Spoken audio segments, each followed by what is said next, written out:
What you're seeing here is the fuel of a lot of the violence you're seeing down in Haiti and the Caribbean. It's the source of power for the gangs tormenting Haiti.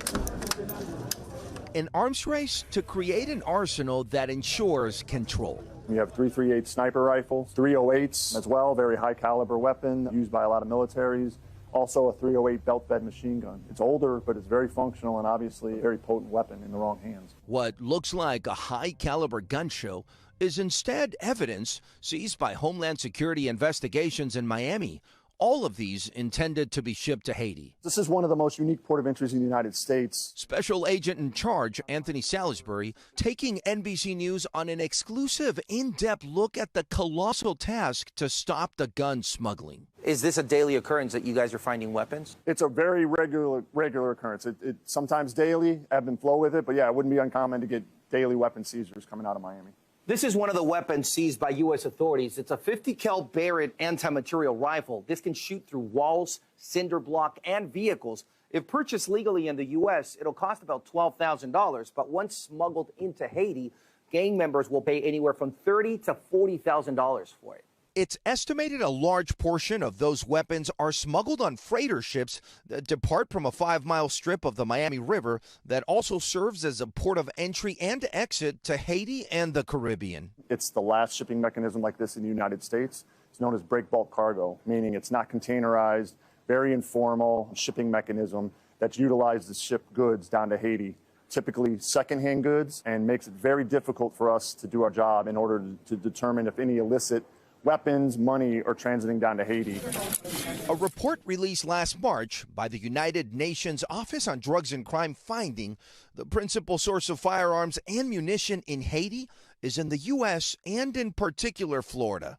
Last week, Florida Governor Ron DeSantis telling NBC News he wants the federal government to do more. In terms of what is going into the country from the United States, that's something that is the federal government's responsibility for that. So if this 308 was inside one of the boxes we saw in the warehouse, the boxes were about this big, right? Yep. If you were to put one in there, is there a machine that can detect that, or how would you find that inside a pallet of boxes in the middle of a warehouse? Well, all those packages you saw would have to be broken apart on the pallet. And so imagine all that. Imagine breaking down all those pallets one by one, loading up one box at a time, rolling it through an X-ray. We don't have the resources.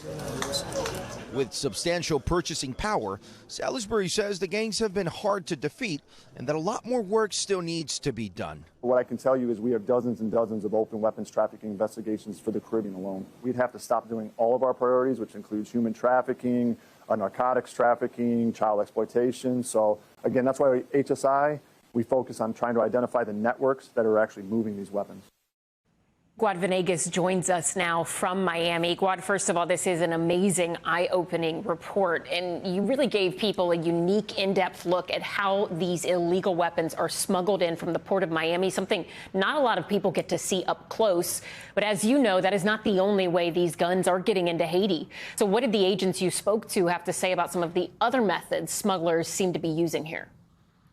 Ellison, and we also saw how challenging their job is. So the special agent I spoke to said that we have to think about the fact that the smugglers are also using airplanes, and they can also ship a lot of the weapons through land. If you look at the map, Haiti shares a border with the Dominican Republic. You were just there at the border. There's more than 240 miles of border that can be used by a lot of these criminal organizations to get the weapons into the Dominican Republic first and then into Haiti. Now, the biggest challenge here for the authorities in the U.S. for Customs and Border Protection and Homeland Security investigators is the fact that they have to allow a lot of these freighters and shipments to go to Haiti because of that humanitarian aid, right? Haiti needs a lot of these items, including food, that are coming in. So they have to allow that while they try to identify which shipments have weapons. Now, one of the things that they have done is focused a lot of their attention on the money because these weapons are being sold for so much. They have been able to track a lot of these organizations or criminal groups by finding where the money is going. But again, it's a colossal task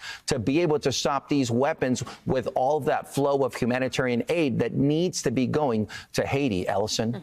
Guad Venegas, amazing reporting. Thank you. Thanks for watching. Stay updated about breaking news and top stories on the NBC News app or follow us on social media.